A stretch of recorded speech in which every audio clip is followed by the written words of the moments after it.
Shalom semuanya, selamat berjumpa kembali dalam devotion kita kali ini. Kalau boleh saya kasih judul, hari ini judulnya Selalu Beruntung.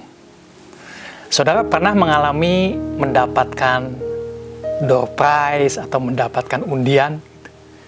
Mungkin ada di antara saudara yang pernah mendapatkannya. Ada mungkin yang pernah mendapatkan sekali, dua kali, atau mungkin beberapa kali.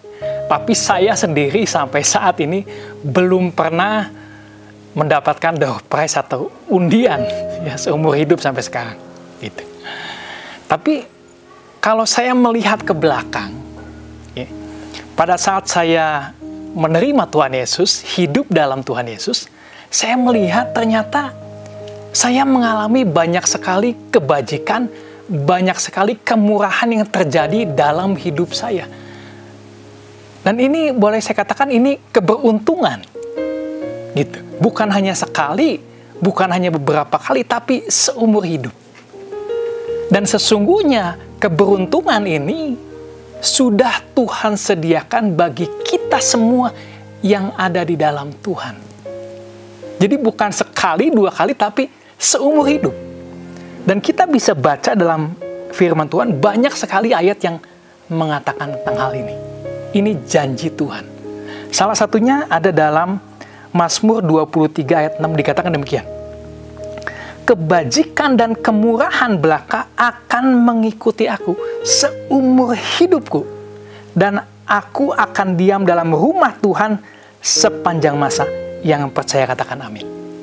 Jadi jelas sekali dalam ayat ini dikatakan bahwa kemurahan kebajikan ini sudah disediakan Tuhan bagi kita semua yang percaya dalam nama Tuhan Yesus.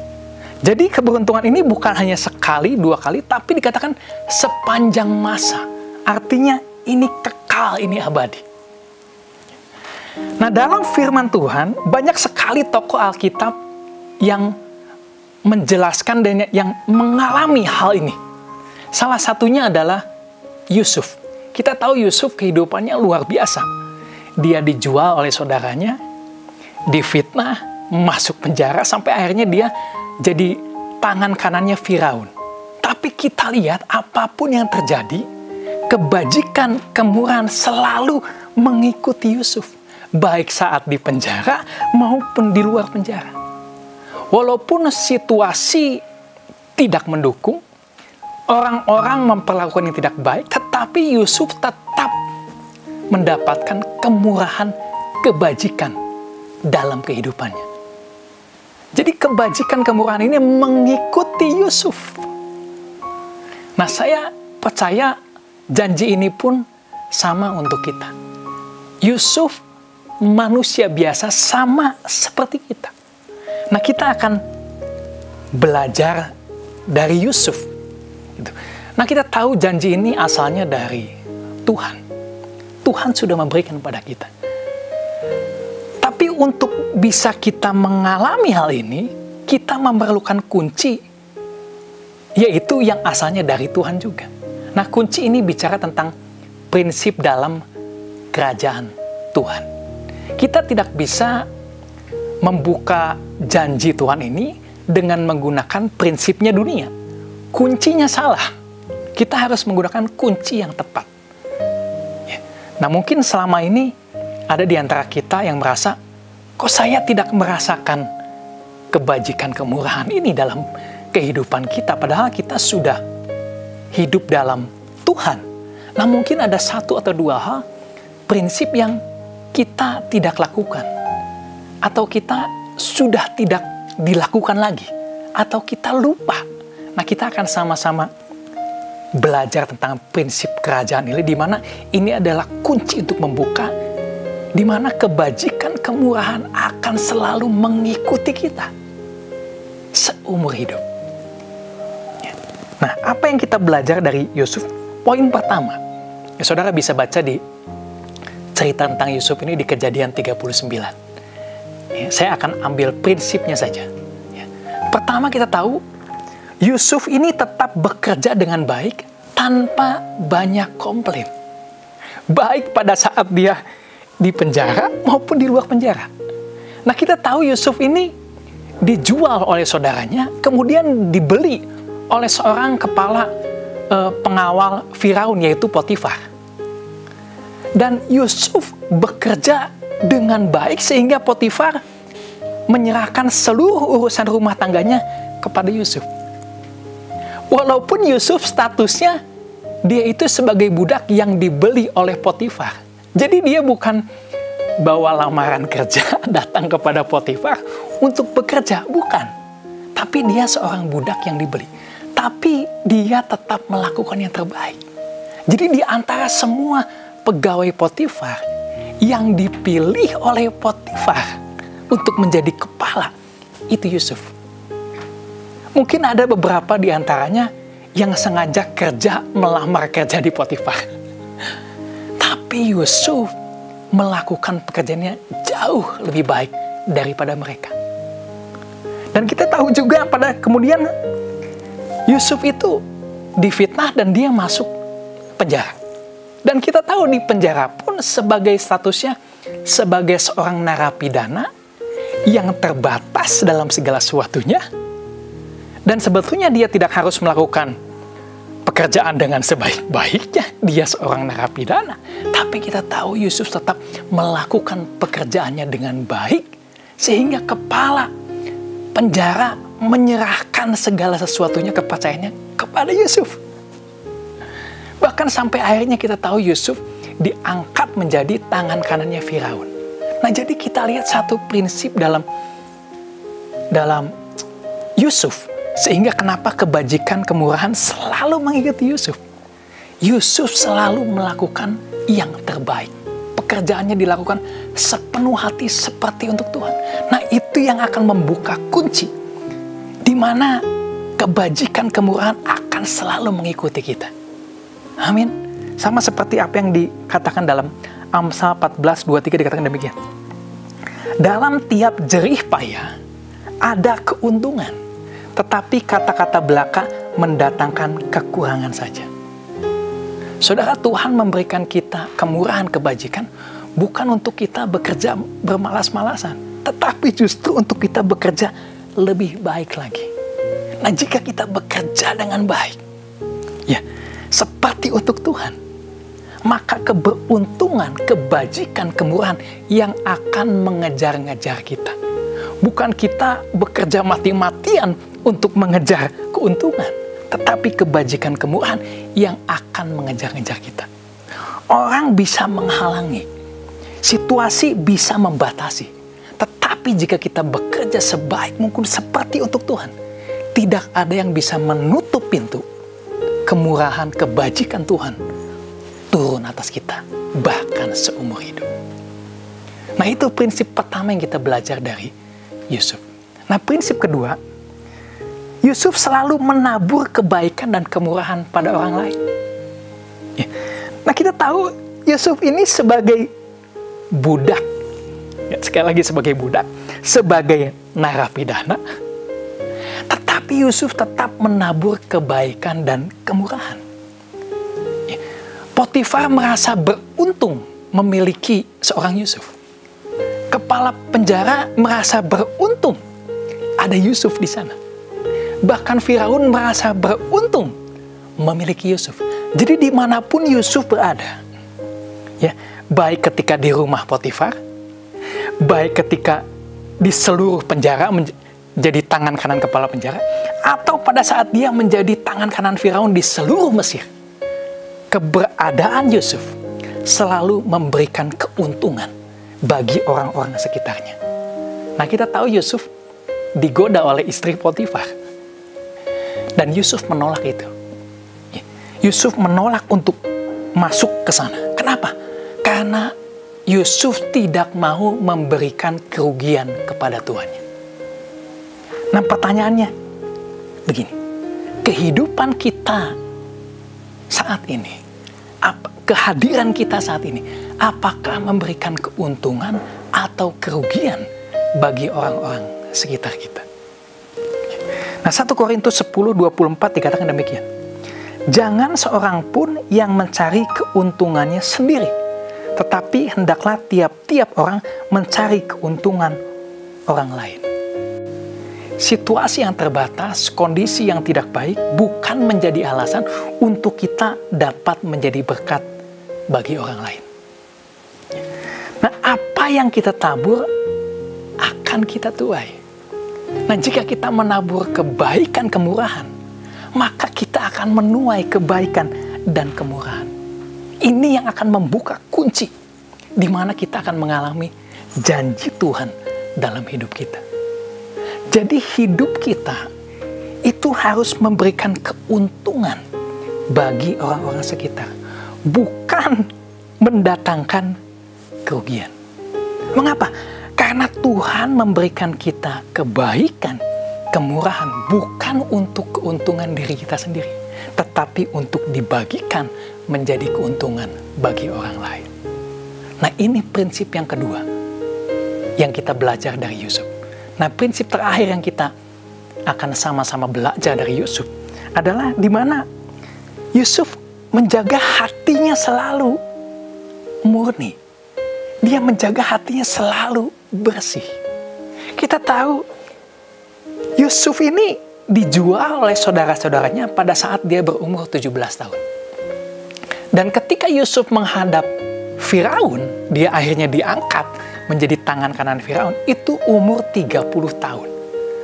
Berarti selama 13 tahun, Yusuf diperlakukan tidak adil, difitnah, dipenjara, dilupakan. Tetapi kita tahu, ya, Yusuf tidak membalas apa yang dilakukan oleh orang-orang ini.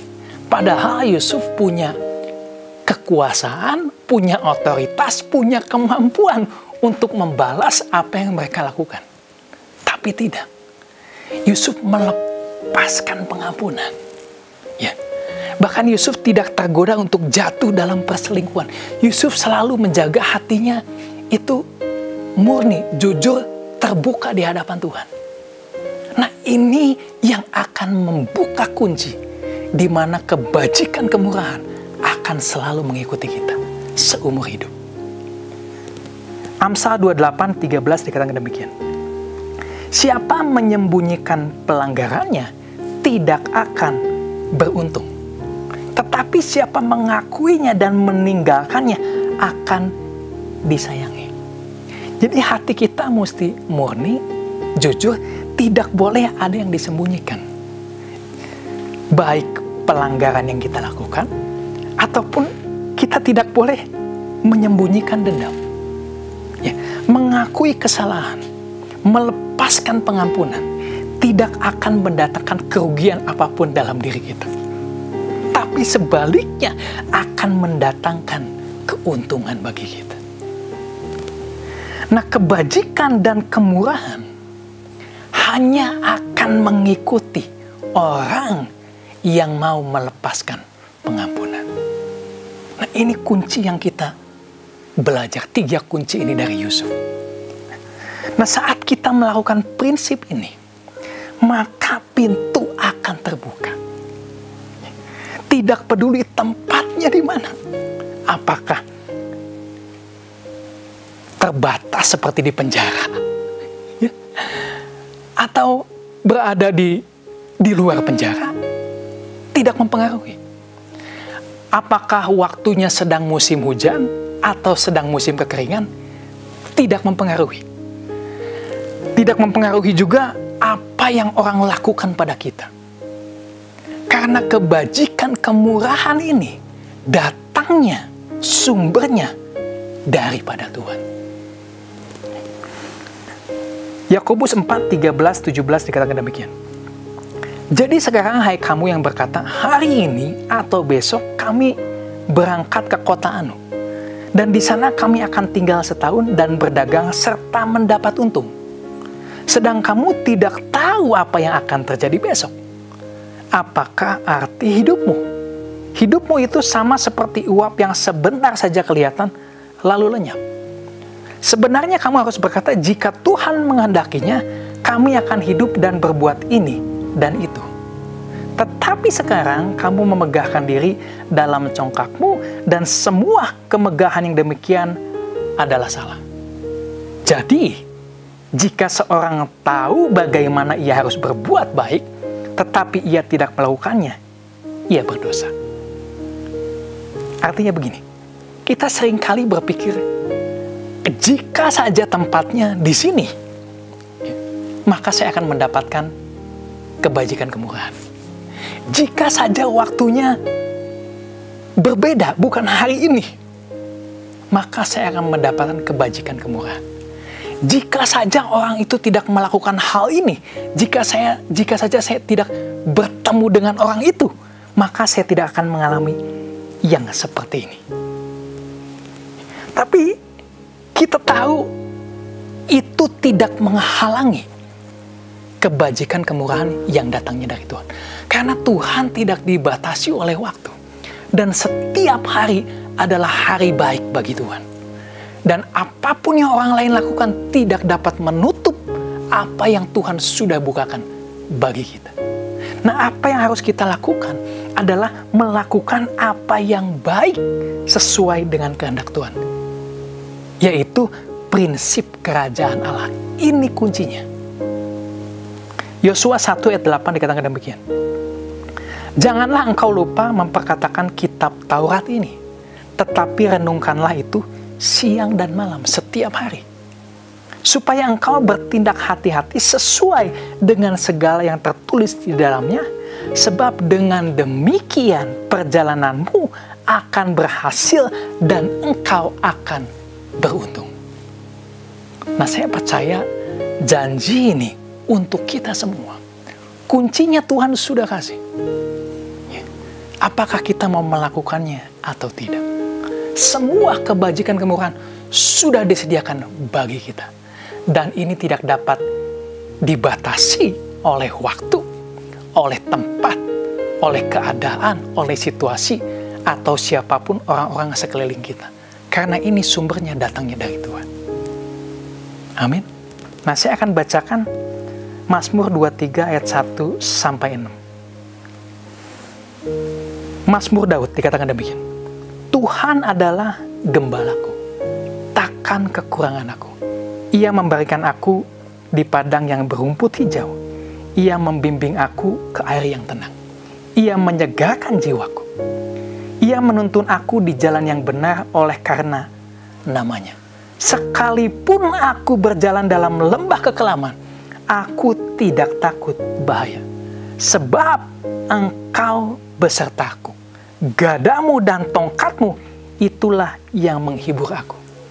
Engkau menyediakan hidangan bagiku di hadapan lawanku. Engkau mengurapi kepalaku dengan minyak, pialaku penuh melimpah. Kebajikan dan kemurahan belaka akan mengikuti aku seumur hidupku. Dan aku akan diam dalam rumah Tuhan sepanjang masa. Mari kita tutup dalam doa. Tuhan Yesus, terima kasih untuk firman-Mu. Kami percaya kami semua sudah menerima kebajikan dan kemurahan itu. Bahkan hal ini mengikuti kami seumur hidup kami sepanjang masa. Dan tidak ada yang dapat menutup apa yang sudah Engkau bukakan. Terima kasih Tuhan. Ajar kami untuk kami selalu melakukan apa yang baik. Ajar kami untuk kami selalu menabur kebaikan kemurahan dimanapun kami berada Tuhan. Dan ajar kami Tuhan untuk selalu melakukan semua perintah-Mu Tuhan. Ajar kami untuk kami mempunyai hati yang murni, yang terbuka di hadapan-Mu Tuhan. Terima kasih Tuhan. Kami percaya janji-Mu digenapi dalam setiap kehidupan kami. Dan kebajikan dan kemurahan belaka akan selalu mengikuti kami. Mulai hari ini sampai selama-lamanya. Dalam nama Tuhan Yesus yang percaya sudah menerimanya. Sama-sama katakan, amin. Tuhan Yesus memberkati.